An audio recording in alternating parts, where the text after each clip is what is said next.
మా civil supplies కార్పొరేషన్కి సంబంధించి గతంలో రాష్ట్ర చైర్మన్గా సివిల్ సప్లైస్ కార్పొరేషన్కి పనిచేసిన సోదరులు రవీందర్ సింగ్ గారు స్వతహాగా న్యాయవాది, కరీంనగర్ మేయర్గా కూడా చేస్తున్నారు. ఆయన ఒక 15 రోజుల కిందట మొట్టమొదటిసారి కాంగ్రెస్ ప్రభుత్వం వచ్చిన తర్వాత బియ్యం కొనుగోలులో, అదేవిధంగా ఈ రైతన్నల ధాన్యం ఏదైతే మరి ప్రభుత్వం FCI కోసం కొనుగోలు చేస్తుందో, ఈ సన్న బియ్యం విషయంలో, అదేవిధంగా ఈ ధాన్యం విషయంలో ఒక పెద్ద కుంభకోణం జరిగింది అంటూ 15 రోజుల కిందటనే కరీంనగర్లో మొదటిసారి తాను నిర్దిష్టమైన ఆరోపణ చేయడం జరిగింది. ప్రభుత్వం నుంచి ఏ రకమైన స్పందన కూడా ఈ 15 రోజుల్లో రాలేదు. తదనంతరం ఒక వారం రోజుల కిందట మాజీ శాసనసభ్యులు, మాజీ సివిల్ సప్లైస్ కార్పొరేషన్ అధ్యక్షులు సోదరులు పెద్ది సుదర్శన్ రెడ్డి గారు కూడా ఈ ఆరోపణలను ఆధారాలతో నిర్దిష్టంగా మళ్ళీ తిరిగి వారం రోజుల కిందట వారు కూడా మరొక పత్రికా సమావేశాన్ని నిర్వహించడం జరిగింది. ప్రభుత్వం ఇప్పటి వరకు, ముఖ్యంగా ప్రభుత్వంలో ఉండే బాధ్యులు, గౌరవ మంత్రి ఉత్తమ్ కుమార్ రెడ్డి కానీ లేదా ముఖ్యమంత్రి రేవంత్ రెడ్డి కానీ ఈ రోజు వరకు ఈ కుంభకోణం మీద కనీసం పెదవి విప్పడం లేదు. కనీసం ఒక్క మాట మాట్లాడడానికి కూడా ఇష్టపడడం లేదు. ఒక్క ప్రశ్నకు కూడా ఇంతవరకు సమాధానం చెప్పలేదు. ఇవాళ బీఆర్ఎస్ పార్టీ తరఫున మేము నిర్దిష్టమైన ఆధారాలతో సహా ఇవన్నీ కూడా మీ ముందు బయట పెడతా ఉన్నాము. మేము కొన్ని డిమాండ్లు కూడా చేయబోతా ఉన్నాము. మేము మొదటి నుంచి చెప్తా వచ్చింది ఒకటే, కాంగ్రెస్ అంటేనే మరి బీఆర్ఎస్ అంటే స్కీములు, కాంగ్రెస్ అంటే స్కాములు. నిజానికి కాంగ్రెస్ అంటేనే స్కామ్ గ్రేస్ అని పిలుస్తారు.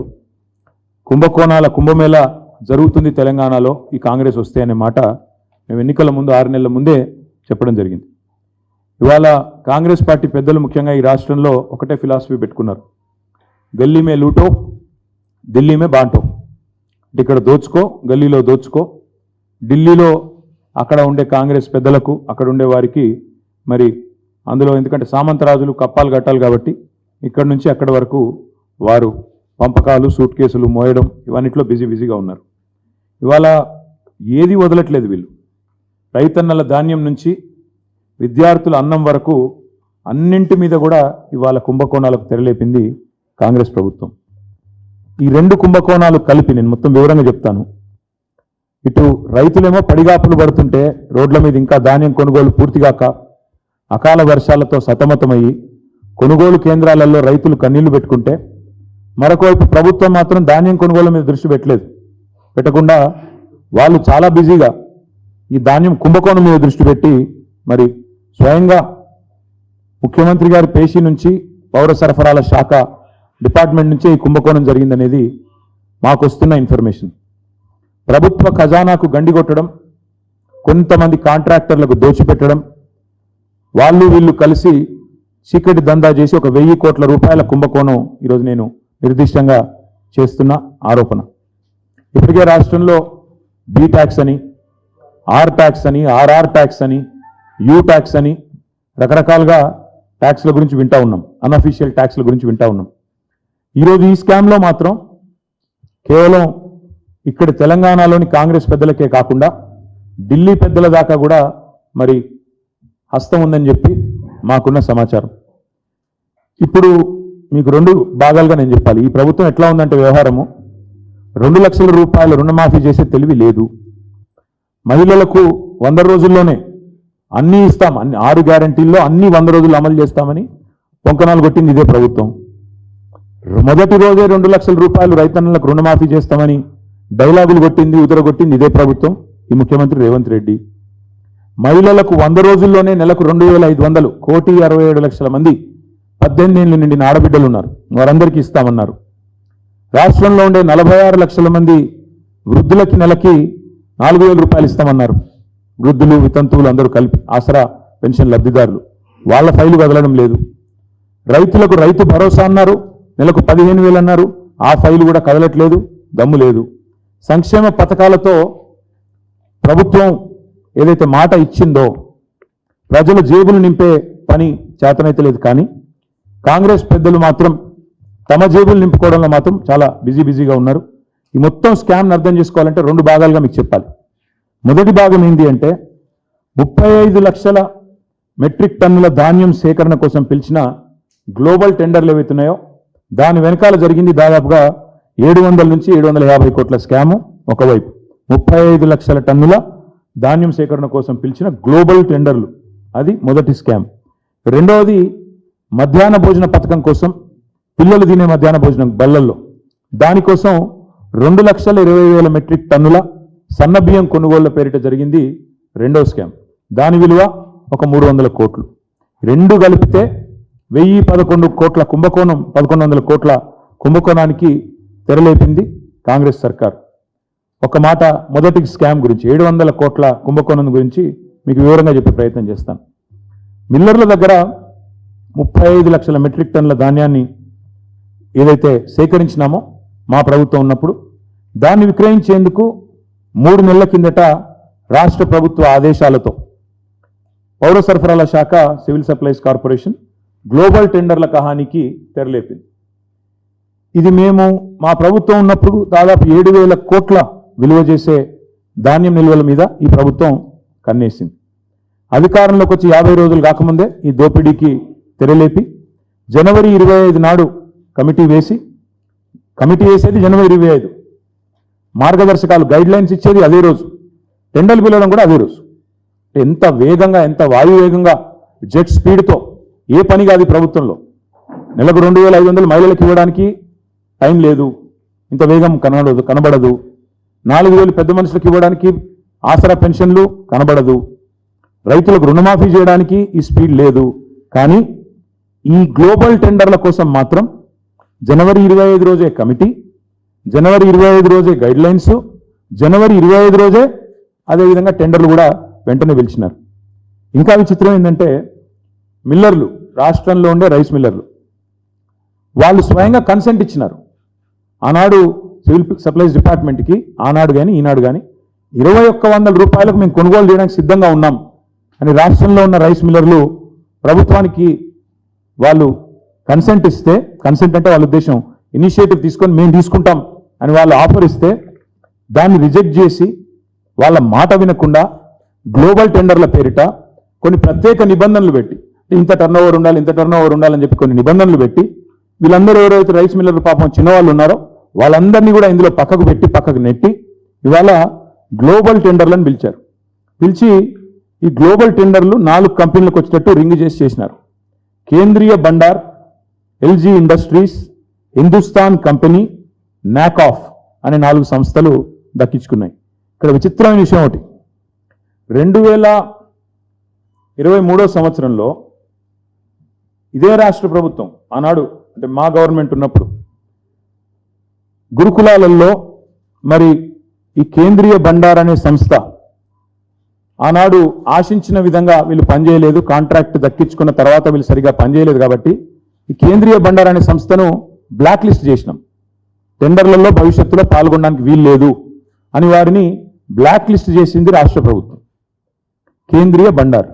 విచిత్రం ఏంటంటే ఈ ప్రభుత్వం రాగానే ఆ కేంద్రీయ బండార్ అనే సంస్థ ఏదైతే ఉన్నదో దానికోసం రూల్స్ రిలాక్స్ చేసి బ్లాక్ లిస్ట్లో ఉన్నదాన్ని తీసేసి తొలగించి ఇవాళ 4 కంపెనీలకే మొత్తానికి అక్కడ మిల్లర్లు 2,100 రూపాయలకు కొనుగోలు చేస్తామని సుముఖత వ్యక్తం చేసినా వాళ్ళు అల్టిమేట్గా చేసింది ఏంటి అంటే మరి చక్కగా 1,885 నుంచి 2,007 రూపాయలకు, 1,885 నుంచి 2,007 రూపాయలకు ఒక బ్యాండ్ ఫిక్స్ చేసి 4 సంస్థలు కుమ్మక్కై మరి పూర్తి స్థాయిలో 2,100లకు దాదాపు 200 రూపాయలు తగ్గించి మరి కుంభకోణం చేసి ఈ 4 సంస్థలు ఇంక్లూడింగ్ ఒక బ్లాక్ లిస్టెడ్ సంస్థకు కట్టబెట్టిన తర్వాత ఇదిగో ఇది సివిల్ సప్లైస్ కార్పొరేషన్ యొక్క శాఖ యొక్క లెటర్. తర్వాత మన కాంట్రాక్ట్ పొందిన సంస్థలకు పెట్టిన కండిషన్ ఏంటంటే 90 డేస్లో 90 రోజుల్లో ఈ 35 లాక్ మెట్రిక్ టన్స్ని లిఫ్ట్ చేయాలి, ప్రభుత్వానికి 7,500 కోట్ల రూపాయల డబ్బులు కట్టాలి. ఇక్కడ విచిత్రం, చాలా విచిత్రం. ఈ 4 ఈ 4 సంస్థలు ఏవైతే గ్లోబల్ టెండర్స్లో పార్టిసిపేట్ చేసి దక్కించుకున్నాయో వాళ్ళ యొక్క విధి విధానాలు, ఆ గైడ్ లైన్స్ ప్రకారం, టెండర్ ప్రకారం విధి విధానం ఏంటంటే కేవలం ఆ ప్యాడీని లిఫ్ట్ చేయాలి అంతే. అంతవరకు వాళ్ళు ఏ లావాదేవీలో కానీ ఇంకో దానిలో కానీ ఇన్వాల్వ్ కావడానికి లేదు. కానీ ఈ నాకాఫ్ అనే సంస్థ చేసింది ఏంటంటే వాళ్ళు చేయవలసింది కేవలం 90 డేస్లో paddy 35 lakh metric tons paddy lift చేసి 7,500 కోట్లు ప్రభుత్వానికి కట్టాలి. వీళ్ళు ఏం చేస్తున్నారు? మిల్లర్లతో నేరుగా ఆర్థికపరమైన లావాదేవీలు, మనీ లాండరింగ్ పాల్పడ్డారు. ఈ 4 సంస్థలు మనీ లాండరింగ్ పాల్పడి ఆ రైస్ మిల్లర్లను బెదిరిస్తూ ఇవాళ గోదాముల్లో ఉన్న ధాన్యాన్ని తీసుకొని పోకుండా ఇది వాళ్ళు లావాదేవీలు పాల్పడ్డారనడానికి ఇక వాళ్ళ డైరెక్ట్గా వాళ్ళ కరెస్పాండెన్స్ నాకాఫ్ ఎండి విసిఎన్ మేనేజింగ్ డైరెక్టర్ ఆయన చేస్తున్న లావాదేవీలు ఏమని స్టేట్ మేనేజర్ డైరెక్ట్గా ఫలానా సంస్థలు ఇన్ని డబ్బులు అంటూ ఆయన వాళ్ళకు జరిపిన లావాదేవీల యొక్క మరి డీటెయిల్స్ ఇక్కడ ఉన్నాయి. ఇందులో విచిత్రమైన విషయం, వీళ్ళు పాడిందేమో టెండర్ వేసిందేమో 1885 నుంచి 2007 రూపాయలకి. కానీ వీళ్ళు ఏం చేస్తున్నారు? క్వింటాల్కి 2230 రూపాయలు మీరు చెల్లించాల్సిందే అని చెప్పి రాష్ట్రంలో ఉన్న 4,000 మంది రైస్ మిల్లర్లను ఈ కాంట్రాక్ట్ సంస్థలు 4 ఏవైతే గ్లోబల్ టెండర్ దక్కించుకున్నాయో బ్లాక్మెయిల్ చేస్తూ ఉన్నాయి. ఎందుకు చేయాలా, మీకు ఎందుకు ఇవ్వాలా 2230 అంటే వాళ్ళు చెప్పే కారణాలు చాలా విచిత్రంగా ఉంది. ఒకటి, జలసౌదలో ఒక మీటింగ్ జరిగింది. ఉత్తమ్ కుమార్ రెడ్డి గారి నేతృత్వంలో లేదా వాళ్ళ శాఖ నేతృత్వంలో ఒక మీటింగ్ జరిగింది. అందులో అనధికారికంగా ఒక MOU కుదుర్చుకున్నారంట. ఏమని? ఇక్కడ 2007 రూపాయలకి వేసినా 1885 నుంచి 2007 రూపాయలకే కోట్ చేసినా ఇంకొక 223 రూపాయలు ఎక్కువ ఖర్చు, ఎక్కువ డబ్బులు ఇవ్వాల్సిందే. ఎందుకంటే CMPC ఖర్చు అయింది, ఢిల్లీకి పోవాలి, ఎలక్షన్స్ ఉన్నాయి, కాబట్టి క్వింటాలకు 150 రూపాయల నుంచి 223 రూపాయలు అదనంగా చెల్లించి తీరాలే అని ఒత్తిడి చేస్తూ, మీరు ఒకవేళ కనుక సహకరించకపోతే మీ మీద విజిలెన్స్ దాడులు జరుగుతాయి, GST దాడులు జరుగుతాయంటూ ఇవాళ రాష్ట్రంలోని రైస్ మిల్లర్లను ఈ 4 సంస్థలు మరి భయభ్రాంతులకు గురి చేస్తూ ఉన్నారు. ఇంకొక బంపర్ ఆఫర్ కూడా ఇస్తున్నారు. మీరు కనుక మేము చెప్పినట్టు క్వింటాల్కు 223 రూపాయలు ఎక్స్ట్రా ఇస్తే మేము ధాన్యం లిఫ్ట్ చేయకపోయినా చేసినట్టు మేము కాగితాలు సృష్టిస్తాం, మేము చూసుకుంటాం అని చెప్పి వాళ్ళు క్లియరెన్స్ కూడా ఇస్తామని చెప్పి బంపర్ ఆఫర్లు ఇస్తూ ఉన్నారు ఈ 4 సంస్థలు.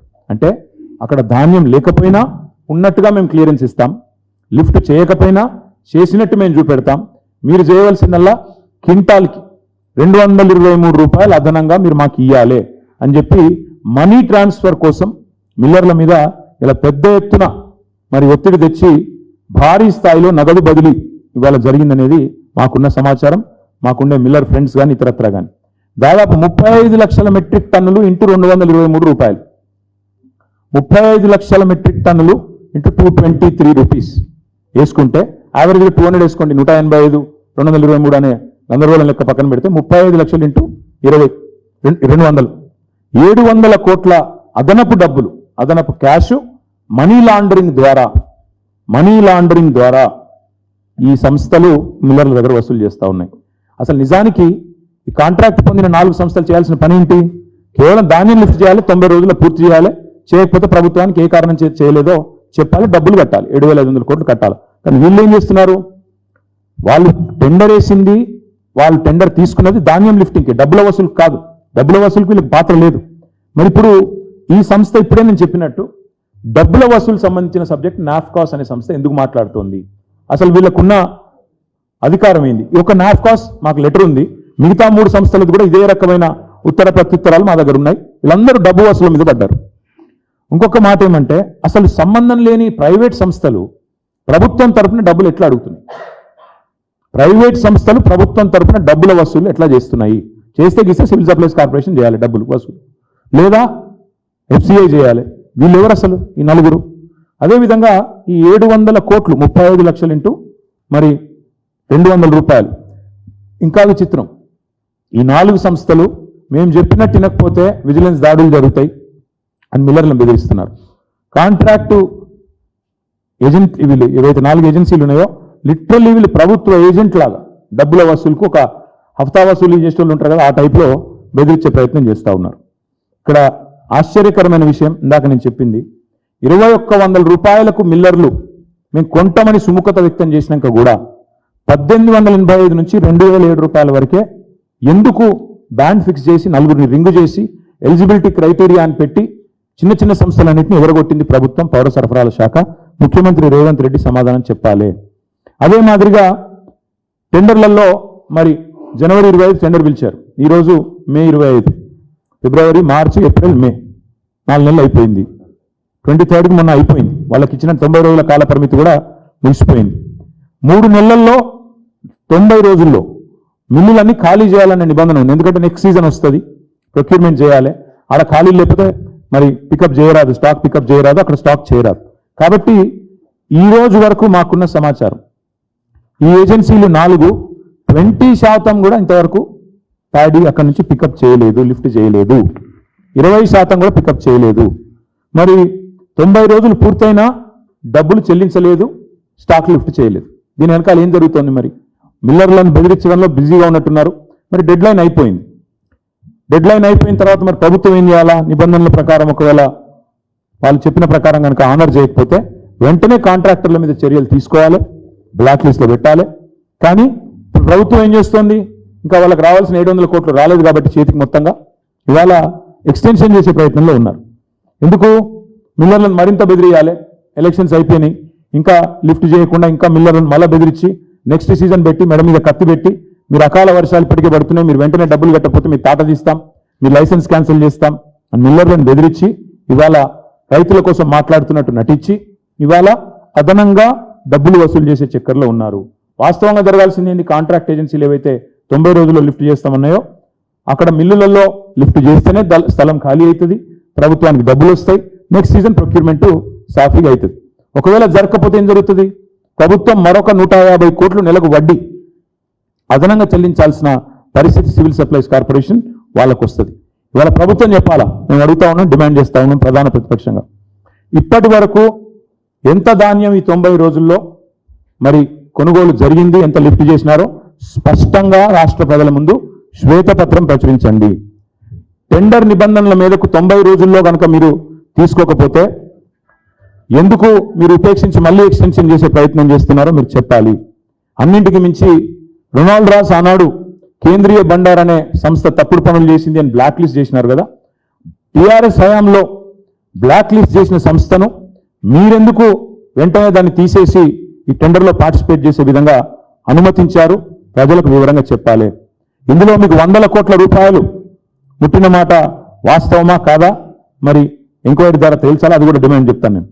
ఈరోజు మరి ఏ సంస్థలైతే ఈ రకంగా 90 రోజుల్లో ఇచ్చిన పని చేయకుండా జాప్యం చేస్తూ మిల్లర్లను బెదిరిస్తూ వారితో కేవలం లిఫ్టింగ్, పాడీ లిఫ్టింగ్ కాడికే వాళ్ళకి వెసులుబాటు ఉంటే కాంట్రాక్ట్లో డబ్బుల లావాదేవీలు కూడా ఇవాళ చేస్తున్నారు, వారి మీద మనీ లాండరింగ్ ప్రకారం 4 ఏజెన్సీల మీద కూడా చర్య తీసుకోవాలి. ఇది మొదటి కుంభకోణం. పాడీదేమో మొదటి కుంభకోణం 35 లక్షల మెట్రిక్ టన్ను. రెండవ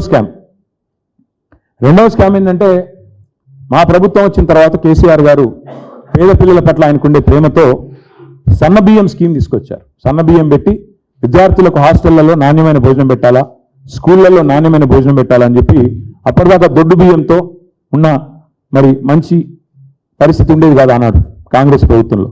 దాన్ని తొలగించి సన్నబియ్యం విద్యార్థులకు మంచి భోజనం అందించాలి, నాణ్యమైన భోజనం అని చెప్పి ఒక స్కీమ్ తీసుకొచ్చినాం. వీళ్ళు రాగానే కాంగ్రెస్ వాళ్ళు ఆ స్కీమ్ను స్కామ్ చేసినారు. ఏం చేసినారు? మధ్యాహ్న భోజన పథకానికి 2,20,000 మెట్రిక్ టన్నుల సన్నబియ్యం కావాలి. దానికోసం ఏం చేసినారంటే మీకు వివరంగా చెప్తాను. గురుకులాల్లో, అంగన్వాడీల్లో, స్కూళ్ళల్లో మధ్యాహ్న భోజనం పథకం కోసం జనరల్గా మరి మనం సన్నబియ్యం ప్రొవైడ్ చేస్తాం. వీటన్నిటి కోసం అని చెప్పి 2,20,000 టన్నుల సన్నబియ్యం కావాలని చెప్పి పౌర సరఫరాల శాఖ టెండర్ పిలిచింది. మళ్ళీ గ్లోబల్ టెండర్, మళ్ళీ సేమ్ మ్యాజిక్. మళ్ళీ విచిత్రంగా ఏ 4 సంస్థలు పాల్గొన్నాయో తెలుసా మీకు? సేమ్ అవే సంస్థలు, అదే ఎల్జీ, అదే నాఫ్కాస్, అదే నకాఫ్, అదే హిందుస్థాను, అదే కేంద్రీయ బండారు. వీళ్ళ ప్రపంచంలో ఇంకెవరు తెలియదు, ఇంకెవరు లేరు. ఇదే 4 సంస్థలు. ఇంకా విచిత్రం చెప్తాను మీకు. అసలు బహిరంగ మార్కెట్లో ఈరోజు సన్నబియ్యం ధర కేవలం 42 నుంచి 45 రూపాయల మధ్యలో ఉంది. బహిరంగ మార్కెట్లో 42 నుంచి 45 రూపాయలు. ఇలా సామాన్య గృహిణి ఏ ఒక్కరిని అడిగినా, లేకపోతే బియ్యం కొనుక్కొచ్చే ఏ ఒక్క పురుషుడిని అడిగినా, రాష్ట్రంలో తమ ఇంటి కోసం బియ్యం కొనుక్కునే వాళ్ళని ఎవరిని అడిగినా మీకు ఏం చెప్తారంటే ఓపెన్ మార్కెట్లో 42 రూపీస్ నుంచి 45 రూపీస్ వరకు మీకు ఫైన్ రైస్ దొరుకుతుంది. ప్రభుత్వం కూడా బయట కొనుగోలు చేస్తే అంతకే వస్తుంది. కానీ రైస్ మిల్లర్లు కూడా రెడీగా ఉన్నారు అంతమంది వేయడానికి ఆ రేటుకి. కానీ బహిరంగ మార్కెట్ను పక్కకు పెట్టి, బయట కొనుగోలు చేసే అవకాశం పక్కకు పెట్టి, మిల్లర్లు ఇవ్వడానికి ఉంటే కూడా రెడీగా ఉంటే దాన్ని పక్కకు పెట్టి టెండర్ పిలిచారు. మళ్ళీ అదే 4 సంస్థలు కొటేషన్లు కూడా ఇంత బాగా చేసుకున్నారంటే ప్లానింగ్ 57 రూపాయలు ఒక ఆయన, మిగతా ముగ్గురు కూడబలుక్కుని 56 రూపాయలు 90 పైసలు. బాటా డిస్కౌంట్ ఉంటుంది చూడండి, ఆ టైంలో 57 రూపాయలు 56, 90 ముగ్గురు అంత మంచి కూడబలుకొని ఒక దగ్గర కూర్చొని రాసుకున్నట్టు 57, 56, 90, 56, 90, 56, 90 నలుగురు కలిసిండ్రు, కోడ్ చేసిండ్రు. మరి యాదృచ్ఛికమైతే ఇంతకు మించిన మ్యాజిక్ ఇంకోటి ఉండదు నాకు తెలిసి. ఇంత యాదృచ్ఛికంగా 3 సంస్థలు కలబడ్డట్టు బయట మార్కెట్లో 42 రూపాయలకు దొరుకుతుంటే, 45 రూపాయలు దొరుకుతుంటే వాళ్ళు 50 కోట్ చేయొచ్చు, వాళ్ళు 48 కోట్ చేయొచ్చు, వాళ్ళు 47 కోట్ చేయొచ్చు. అట కాదు, ఒకరు 57, మిగతా ముగ్గురు 56 రూపాయల 90 పైసలు స్పష్టంగా కోట్ చేసి అల్టిమేట్గా ఏం చేసినారు, ఇందులో కిలోకు 15 రూపాయలు అదనం. అంటే బయట మార్కెట్లో 42 రూపాయలు ఉంటే 57 రూపాయల టెండర్ ఫైనల్ చేసిండ్రు. ఆర్డర్ ఏది ఇదే కదా, ఇగో ఇది ఫైనల్ చేసిన ఆర్డరు. ఇది సివిల్ సప్లై శాఖ ఇచ్చిన ఆర్డర్. 57 రూపాయలకు ఫైనల్ చేసిన టెండరు. ఎల్జీ అనే సంస్థకు 57, మిగతా ముగ్గురికి 56, 90 చొప్పున. ఏం జరిగింది ఇక్కడ, 2,20,000 టన్నులు ఇంటూ 15 రూపాయలు అదనం. రౌండ్ ఆఫ్ చేస్తే ఇది కూడా మళ్ళీ 300 కోట్ల కథ. అంటే అందులో 700 నుంచి 750 కోట్లు, ఇందులో ఒక 300 కోట్లు. అంటే ఎంత మొత్తం కలిపి 1,100-1,100 కోట్ల కుంభకోణం. ఇక్కడ ఇంకా విచిత్రమైన విషయం ఒకటి చెప్తాను మీకు. ఈ సన్న బియ్యం కొనుగోలు విషయంలో ఎవ్రీ ఇయర్ సివిల్ సప్లైస్ డిపార్ట్మెంటే మన రాష్ట్రంలోని రైతుల నుంచి ఎఫ్సిఐకి మనం ఇక్కడ కొంటాం, కొన్న తర్వాత ఎఫ్సిఐకి అమ్ముతాం. ఎఫ్సిఐకి మనం ఎవ్రీ ఇయర్ ఇక్కడ రాష్ట్ర రైతుల దగ్గర సేకరించిన ధాన్యం నుంచే దొడ్డు బియ్యం కొంటాం, దొడ్డు వడ్లు కొంటాం, దొడ్డు రకాలు, సన్న రకాలు కొంటాం. ఆల్రెడీ మన రాష్ట్రంలో మా ప్రభుత్వం ఉన్నప్పుడే సివిల్ సప్లైస్ సంస్థ ఏదైతే 35 లక్షల మెట్రిక్ టన్నుల కథ చెప్పినా కదా ఇప్పటిదాకా నేను, అందులోనే 1.6 lakh టన్స్ సన్నధాన్యం ఉంది. 1.6 lakh టన్స్ కొత్తగా నువ్వు బయట కొనాల్సిన అవసరమే లేదు. ఆల్రెడీ నీ దగ్గరే ఉంది స్టాక్. నువ్వు దాన్ని పక్కకు పెట్టి దాన్ని మిల్లింగ్ చేయించుకొని అది మన సివిల్ సప్లైస్ డిపార్ట్మెంట్కి ఇస్తే, అది మన స్కూల్స్ డిపార్ట్మెంట్కి ఇచ్చేస్తే, ఎడ్యుకేషన్కు వెల్ఫేర్కి ఇచ్చేస్తే నువ్వు బయట కొనాల్సింది ఎంత అప్పుడు కేవలం 60,000 టన్నులు. కానీ వీళ్ళు ఏం చేసిండ్రు, 1.6 lakh టన్స్ రెడీగా నీ దగ్గరే స్టాక్ ఉన్నా దాన్ని పక్కకు పెట్టి దాన్నేమో 22 రూపాయలకు అమ్ముతారు. 22 రూపాయలు 59 పైసలకు దాన్ని అమ్ముతారు. ధాన్యాన్ని కాదంటే ఏం చేయాలి, నిజానికి ప్రభుత్వానికి కామన్ సెన్స్ ఉంటే, సివిల్ సప్లైస్ డిపార్ట్మెంట్కి నిజంగానే సిన్సియారిటీ ఉంటే ఈ ధాన్యాన్ని అమ్మకుండా మిల్లర్లకు ఇచ్చి వారి దగ్గర బియ్యం తీసుకోవచ్చు, సన్న బియ్యం తీసుకోవచ్చు, దానికి మళ్లించవచ్చు. తద్వారా 1,00,000 టన్నుల సన్న బియ్యం కేవలం 35 రూపాయలకు, అంటే బయట మార్కెట్లో 42 నుంచి 45 పోతున్నా 35 రూపీస్కే నీకు వస్తుండే. ఈ 1,00,000 టన్నులు పోను, మిగతాది నువ్వు పిలుచుకునేది ఉండే. ఎందుకంటే 1.6 lakh టన్ను ప్యాడీని చేస్తే, మిల్లింగ్ చేస్తే నీకు 1 lakh టన్ను ఇది వచ్చేది సన్న బియ్యం. అది పోను ఇంకొక 1 lakh టన్స్ పిలిస్తే సరిపోయేది. కానీ వీళ్ళు ఏం చేసినారు, ఆ ధాన్యాన్ని తక్కువ కమ్మి సన్న బియ్యం కోసం ఏమో ఎక్కువ ధరకు పంపి, నేను అందుకే అంటున్నా, మెడకాయని తలకాయని ఎవడని పని చేస్తాడా? నిజంగా ఆలోచన ఉన్నవాడు కానీ, ప్రభుత్వ సొమ్ము విషయంలో పట్టింపు ఉన్నవాడు కానీ ఎవరైనా చేస్తారా? దీన్ని బట్టి మనకు అర్థమయ్యేది ఏంటంటే, కాంట్రాక్ట్ సంస్థలతో కాంగ్రెస్ పెద్దలు బాగా మంచి మిలాఖాత్ అయ్యి బ్రహ్మాండంగా ఇవాళ వాళ్ళు వీళ్ళు అంతా బదులుకొని మిల్లర్ల మెడ మీద కత్తిపెట్టి, ఇంకోవైపు రాష్ట్ర రైతాంగం మీద లేని ప్రేమను నటిస్తూ బ్రహ్మాండంగా 1,100 కోట్ల రూపాయల కుంభకోణానికి ఈ 2 స్కామ్ల రూపంలో వారు తెరలిప్పడం జరిగింది. లేకపోతే బ్లాక్ లిస్ట్ అయిన సంస్థల్ని బలవంతంగా తెచ్చుడేందుకు, మిల్లర్లు బయట 2100 కొంటమని చెప్పంగా మీరు 1885 నుంచి 2007కే బ్యాన్ ఫిక్స్ చేసేందుకు, బయట బహిరంగ మార్కెట్లో 42 నుంచి 45 రూపాయలకు సన్నబియ్యం దొరుకుతుంటే మీరు 57 రూపాయలు కొనుడేంది?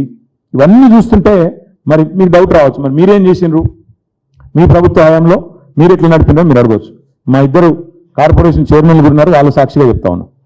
పేద విద్యార్థులకు సన్నబియ్యంతో కడుపు నింపే కార్యక్రమాన్ని మేము తీసుకొచ్చినాక ఏం చేసినాం, మేము ఆనాడు పౌర సరఫరాల శాఖ మీద ఆర్థిక భారం పడకుండా బీఆర్ఎస్ సర్కార్ ఆనాడు చర్యలు తీసుకుంది.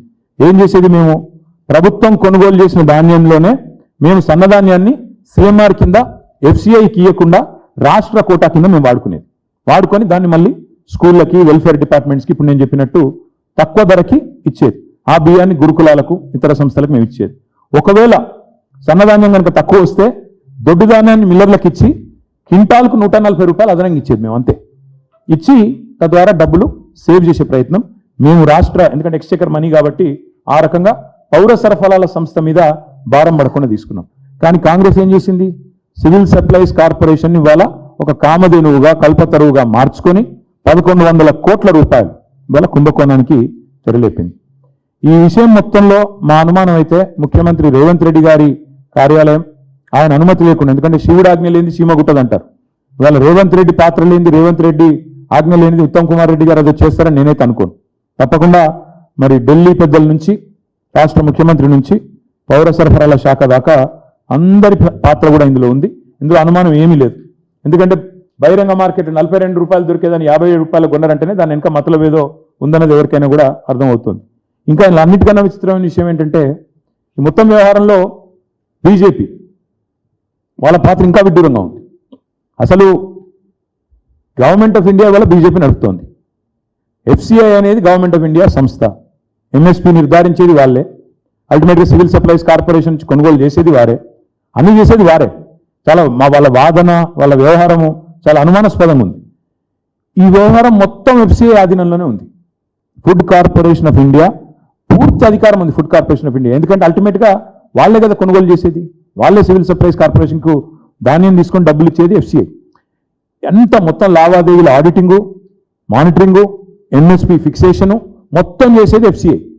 Central food consumer department government of ఇండియాలో ఏజెన్సీ ఎఫ్సిఐ. మరి ఈరోజు ఎంఎస్పి ఆపరేషన్స్ అన్నీ కూడా ఆ సంస్థ కిందే ఉంటాయి. ఇక్కడ విచిత్రం ఏంటంటే వాళ్ళ పార్టీ శాసనసభ పక్ష నేతనేమో ఇక్కడ గొంతు దించుకుంటున్నాడు. ఏదో తప్పు జరిగిపోయింది, కుంభకోణం జరిగిపోయిందని 15 రోజుల నుంచి మొత్తుకుంటున్నాడు ఆయన. కానీ ఎఫ్సిఐ ఇంతవరకు నిమ్మకు నీరెత్తినట్టుంది. ఇంతవరకు ఒక మాట కానీ పలుకు కానీ డబ్బులు తాను కట్టే విషయం కూడా మరి ఇంతవరకు తనకు పట్టనట్టుగా సొంత పార్టీ నేతలు ఇక్కడ గొంతు దించుకుంటున్నా కేంద్ర ప్రభుత్వ స్పందన లేదు అంటే ఇందులో ఏదో ఉంది మతలబ్ అనేది మేము కూడా అనుకుంటా ఉన్నాం. మేము అందుకే నిర్దిష్టంగా ఈ రాష్ట్ర ప్రభుత్వాన్ని, కేంద్ర ప్రభుత్వాన్ని కొన్ని డిమాండ్స్ పెడుతున్నాం.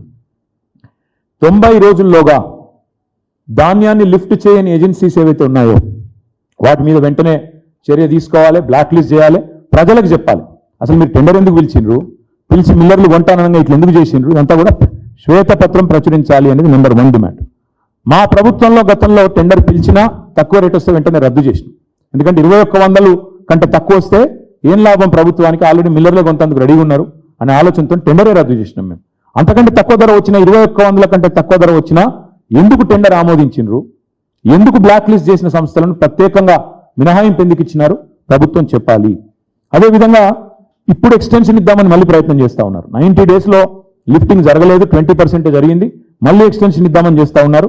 దాని విషయంలో వెంటనే ఎక్స్టెన్షన్ ఇవ్వకుండా మీరు ఈ టెండర్ని రద్దు చేయాలని చెప్పి కూడా ఈ కాంట్రాక్ట్ ఏజెన్సీల వ్యవహారాన్ని బయటపెట్టాలని చెప్పి కూడా రాష్ట్ర ప్రభుత్వాన్ని మేము డిమాండ్ చేస్తూ ఉన్నాం.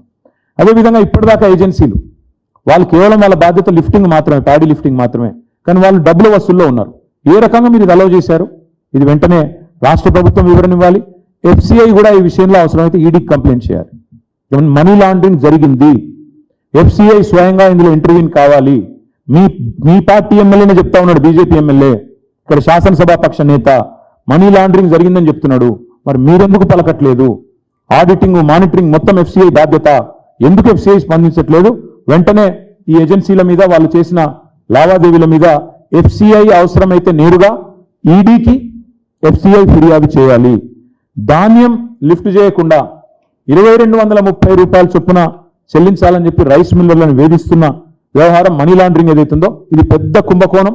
ఈ విషయంలో ఎఫ్సిఐ, నేను చెప్పేది మేము మీరు కాదు, FCI should reach out to ED, FCI should complaint to CBI because all of them are government of India agencies. They should complain, they should request enforcement directorate to look into money laundering here. తప్పకుండా కేంద్ర ప్రభుత్వ ఆధీనంలోని FCI స్పందించాలి, లేకపోతే BJP మీద కూడా మాకు అనుమానం ఉందని చెప్పి కూడా నేను విజ్ఞప్తి చేస్తా ఉన్నా. ఈరోజు ప్రతి దానికి ముఖ్యమంత్రి గారు గతంలో గొంతు చించుకుంటుండే అన్నాడు పిసిసి ప్రెసిడెంట్గా. ఈ కుంభకోణం, ఆ కుంభకోణం, సెక్రటేరియట్ కింద 10,000 కోట్లు అక్కడ ఓ 10,000 కోట్లు, ఇక్కడో 10,000 కోట్లు, నోరు ఎక్కడ ఎంత ఉంటే అంత. ఔటర్ రింగ్ రోడ్లో 10,000 కోట్లు, కోకాపేట భూముల్లో 10,000 కోట్లు, సెక్రటేరియట్లో 10,000 కోట్లు, కోవిడ్లో 10,000 కోట్లు అంటూ నోటికి వచ్చినట్టు నోరు బారేసుకుంటుండే పిసిసి ప్రెసిడెంట్. మరి ఇవాళ నేను రేవంత్ రెడ్డిని అడుగుతా ఉన్నా, నీకు చిత్తశుద్ధి ఉంటే ఈ విషయం మీద సిట్టింగ్ జడ్జితో ఎంక్వైరీ. మీ మంత్రి అంతా కడిగిన ముత్యం అయితే, స్వాతి ముత్యం అయితే వెంటనే సిట్టింగ్ జడ్జితోని ఈ మొత్తం పౌర సరఫరాల శాఖ చేసిన 2 టెండర్లు, సన్న బియ్యంది, ప్యాడీది, రెండింటి మీద కూడా వెంటనే సిట్టింగ్ జడ్జితో ఎంక్వైరీ అయ్యి, కాళేశ్వరం మీద వేసినావు, తర్వాత భద్రాద్రి విద్యుత్ కొనుగోళ్ల మీద వేసినావు, దీని మీద కూడా ప్రజలకు తెలుస్తుంది. ప్రజాపాలన కదా, ప్రజలకు తెలియాలి కదా. తప్పకుండా సిట్టింగ్ జడ్జితో మీ సంగతి, మీ ఉత్తమ్ కుమార్ రెడ్డి సంగతి మొత్తం తెలిసిపోతుంది. ఇంకొక మాట చివరిగా, ఒకవేళ ఇటు FCI స్పందించకపోయినా, రాష్ట్ర ప్రభుత్వం స్పందించకపోయినా మేము మాత్రం వదిలిపెట్టాం. పక్కాగా మేము కూడా ఆధారాలతో సహా ఇప్పుడు నేను చెప్పిన అన్నిటినీ కూడా క్రోడీకరించి న్యాయస్థానాలను ఆశ్రయిస్తాం, న్యాయ పోరాటము చేస్తాము, ఏజెన్సీల దగ్గరికి మేము కూడా పోతాం. తప్పకుండా మా ప్రభుత్వం ఉన్నప్పుడు ఎంత పారదర్శకంగా వ్యవహారం నడిపినామో అది కూడా ప్రజల ముందు పెడుతున్నాం. అదే మాదిరిగా ఈ ప్రభుత్వం వచ్చినాక, కాంగ్రెస్ ప్రభుత్వం వచ్చినాక చేస్తున్న కుంభకోణాన్ని కూడా వివరంగా ఆధారాలతో సహా ప్రజల ముందు పెడతాము, ఏజెన్సీల ముందు పెడతాము, న్యాయస్థానాలకి పోతాము. తప్పకుండా ప్రజాక్షేత్రంలో వీళ్ళని వదిలిపెట్టాం. I demand once again, food corporation of India should immediately order or ask for an inquiry through Enforcement Directorate and CBI into the money laundering that has happened by way of these 4 agencies that have coerced, that have threatened, that have indulged in extreme money laundering to the tune of almost 700 to 800 crores in the form of paddy procurement and another 300 crores in the form of fine rice procurement in state of Telangana. రెండింటి విషయంలో, ఎందుకంటే ultimate agency is FCI, they should come in, they should step in, seek an enquiry. If they don't do it, we will certainly challenge the entire process in a court of law. We will go and knock on the doors of agencies ourselves, and we also demand state government. నేను కడిగిన ముత్యం, స్వాతి ముత్యం అని చెప్పుకునే Revanth Reddy order చేయాలి వెంటనే sitting జడ్జితో ఈ పౌర సరఫరాల శాఖ మీద వెంటనే ఎంక్వైరీ ఆదేశించాలని చెప్పి కూడా మా పార్టీ తరఫున డిమాండ్ చేస్తాం. Thank you.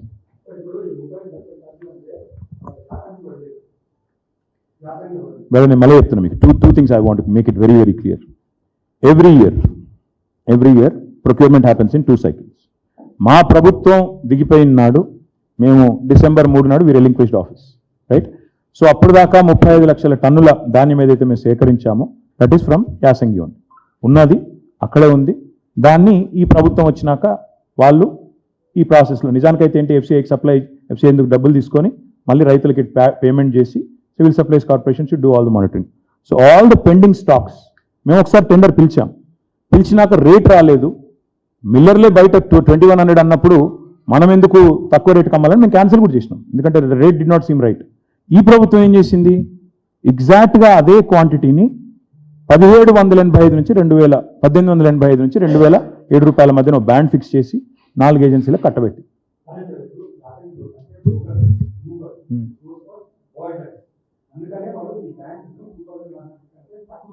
ఎస్, ఎవరు చెప్పారు మీకు అది? ఎవరు? Let them, no, listen. Rahul, listen. The premise is wrong. So you are basing a question on a premise which is wrong. Premise is, మీ వాదన ఏంటి, మీ ప్రాతిపదిక ఏంటి? ఆయన ఎవరో చెప్పారు, చౌహాన్ ఏమి సాక్రోసాంక్ట్ కాదు. ఆయన పాత్ర లేనిది అంత అయిందా? ఉత్తమ్ కుమార్ రెడ్డి పాత్ర లేనిది ఎంత అయిందా? నువ్వు ఎందుకు చేసినావు అని అడిగితే ఆయన మాత్రం నిజాలు చెప్తే, ఆయన సత్యహరిశ్చంద్రుడు కజిన్ బ్రదరు, మిగతా వాళ్ళందరూ కాదు. పాయింట్ ఏంటంటే, let the minister speak. Why is he shying away? Let the chief minister speak. Let them come out with facts and figures like we are. Why are you using officers to shield your government? వాదన పెట్టండి, బయట పెట్టండి.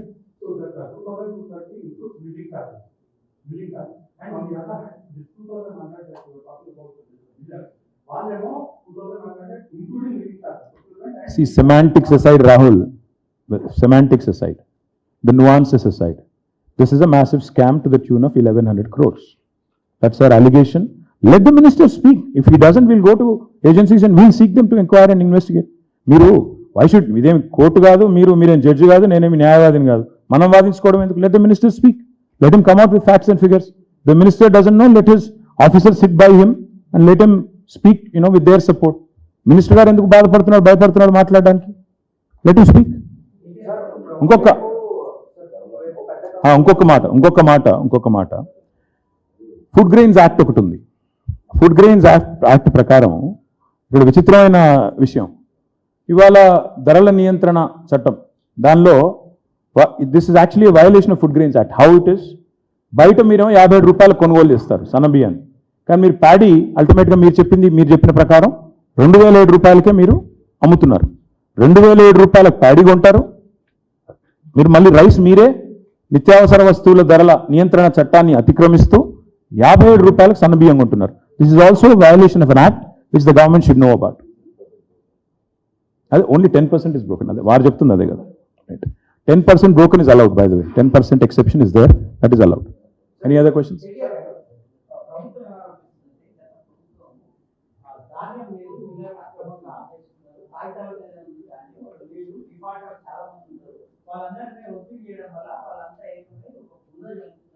అప్పుడు tender ఎందుకు పిలిచారు మరి?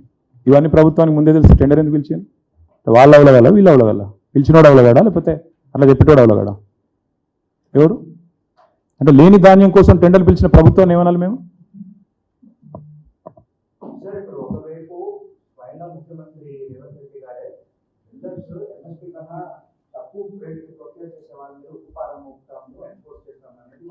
మోపమని రాదు పాదం మరి. ఇప్పుడు దీని మీద ఒక సిట్టింగ్ జడ్జిని కాదు బ్రదర్, సిట్టింగ్ జడ్జిని ఏమను, అన్ని విషయాలు బయటకు వస్తాయి కదా. కుంభకోణం జరిగిందా లేదా, జరిగింది ఏంటి, మేము నిర్దిష్టమైన ఆరోపణ చేస్తున్నాం బ్రదర్. 2100 రేస్కి రైస్ మిల్లర్లు రెడీగా ఉన్నాం, 21 రూపీస్కి 2100కి రెడీగా ఉండగా నువ్వు నలుగురికి అప్పచెప్పి టర్న్ ఓవర్ అనే క్రైటీరియా పెట్టి నలుగురికే వచ్చేటట్టు చేసి 800 కోట్లు మా సోదరుడు చెప్పినాడు లేని బియ్యంకు టెండర్ పిలిచిందని అనుకుంటుర్రు అన్నాడు. మిల్లర్లు మా ద్వారా మాట్లాడిపిస్తుండ్రు అని అన్నాడట. మరి లేని బియ్యంకి ఎవడన్నా అవలగా టెండర్ పెడతాడా ఈ ప్రభుత్వం? అయితే ఇంకో ఇదా కాబట్టి లెట్ ద ఫ్యాక్ట్స్.